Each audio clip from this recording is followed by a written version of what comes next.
Hello guys, welcome to another video of stock market friends. Abril Paper Tech Limited guys, एक upcoming IPO आज के दिन open हो रहा है। जानेंगे complete analysis, business model, financial condition, performance, GMP कितना चल रहा है, लिस्टिंग कितना मिलेगा, अप्लाई करें या फिर नहीं। चलिए इन सभी पॉइंट्स को डिस्कस करते हैं। और गाइस, ये कोई रिकमेंडेशन वीडियो नहीं है, इसलिए जो भी डिसीजन लीजिएगा अपने रिस्क पर लीजिएगा या अपने फाइनेंशियल एडवाइजर से कंसल्ट जरूर कर लीजिएगा। चलिए वीडियो स्टार्ट करते हैं।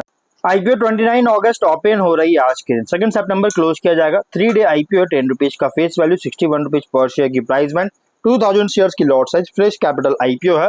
13.4 करोड़ का इशू साइज, 22 लाख शेयर्स का इशू किया जा रहा है। BN Rathi securities market maker है।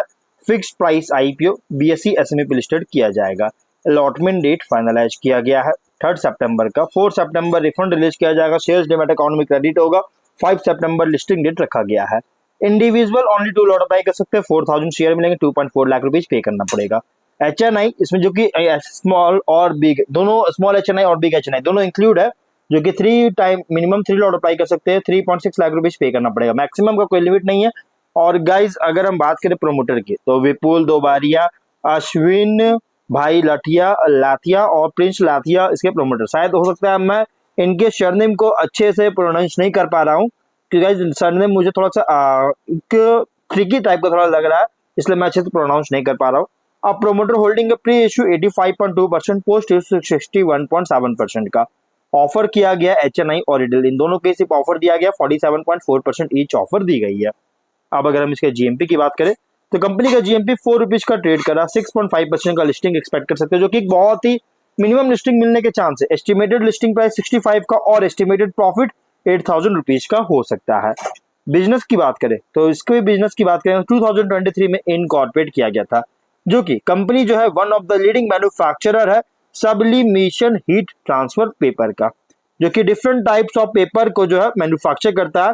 30 जीएसएम से 90 जीएसएम से तक, और अलग अलग साइजेस में 24 से 72 इंचेस तक। कंपनी का प्रोडक्ट्स जो है वाइडली यूज किया जाता है डिजिटल प्रिंटिंग इंडस्ट्री में। इंक्लूड है printing, garments, textile, hosiery, house hold curtains और फर्नीचर्स में। कंपनी का मैन्युफैक्चरिंग फैसिलिटी जो है पलसाना गुजरात में है। स्ट्रेंथ की बात करें तो unique product quality, wide geographical reach है, टेक्नोलॉजिकल एडवांसमेंट्स है, प्रोडक्ट क्वालिटी एंड कंसिस्टेंसी है, कस्टमाइजेशन है और रेंज ऑफ ऑफर कर रहा है। ऑफर जो कर रहा है वो उसका रेंज है, बहुत सारे रेंज में ऑफर कर रहा है। प्राइस कॉम्पिटिटिव विनेश है कंपनी का। तो ओवरऑल बिजनेस की बात करें, तो कंपनी जो है ना, ये मैन्युफैक्चरिंग मार्केटिंग करता है सब्लिमेशन पेपर रोल्स और उससे रिलेटेड प्रोडक्ट्स का।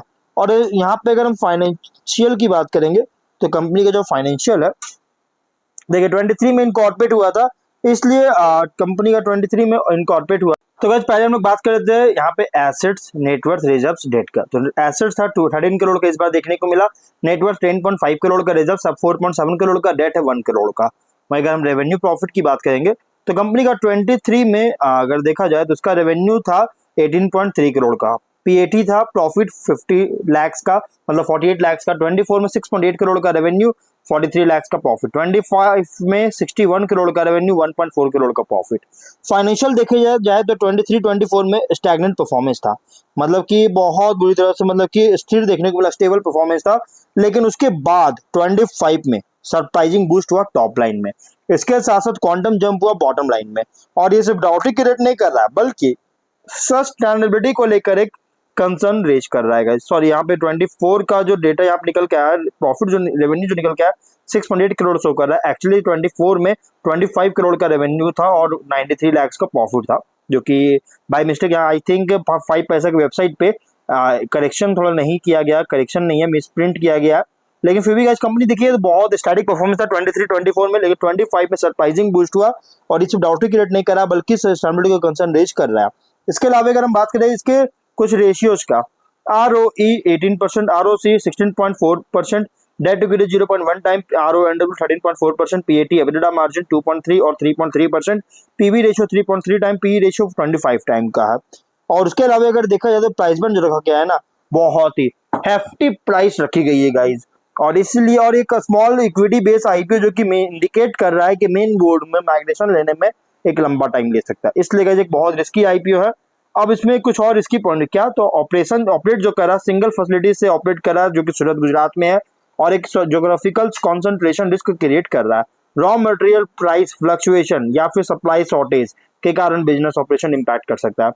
फ्यू सप्लायर्स पर डिपेंड है, कोई भी मेजर सप्लायर लॉस होता है तो ऑपरेशन अफेक्ट कर सकता है। स्टेक होल्डर्स जो कि इन्वॉल्व है लिटिगेशन, कंपनी के मतलब कि अगर हम बात करें स्टॉक स्टेक होल्डर जो है ये इन्वॉल्व है लिटिगेशन प्रोसीडिंग्स में, पोटेंशियल एडवर्स आउटकम्स अभी के साथ अगर आता है बहुत बड़ा इश्यू कर सकता है। अगर पोटेंशियल आउटकम आता है इसका कंपनी का अगेंस्ट आता है, इनके स्टेक होल्डर के फेवर में अगर नहीं आता है तो, या फिर डिमांड जो पेएबल रीपेएबल अनसिक्योर्ड लोन्स है अगर इसका डिमांड होता है तो रीपे करने के लिए प्रोमोटर या रिलेटिव से, तो गाइज इसके लिक्विडिटी रिस्क को अफेक्ट कर सकता है। तो कुछ रिस्की पॉइंट है जीएमपी 4 रुपीज का और 6.5% का लिस्टिंग एक्सपेक्ट कर सकते हैं। ऑब्जेक्टिव वर्किंग कैपिटल और कैपेक्स करना चाहता है मशीनरी परचेज करने के लिए, जनरल कॉर्पोरेट के लिए फंडिंग के लिए आईपीओ लेकर आया। देखिए कंपनी ओवरऑल यहाँ पे देखिए किसी इस आईपीओ में कहीं से भी गाइज आईपीओ जो है ना अट्रैक्टिव नहीं लग रहा है, क्योंकि हर तरफ से चाहे फाइनेंशियल हो, चाहे प्राइस बैंड हो, या फिर कंपनी के बिजनेस को लेकर हो, बहुत ही रिस्की आईपीओ है गाइस। तो फाइनल डिसीजन जो भी लीजिएगा अपने रिस्क पर लीजिएगा, ये कोई रिकमेंडेशन वीडियो नहीं है।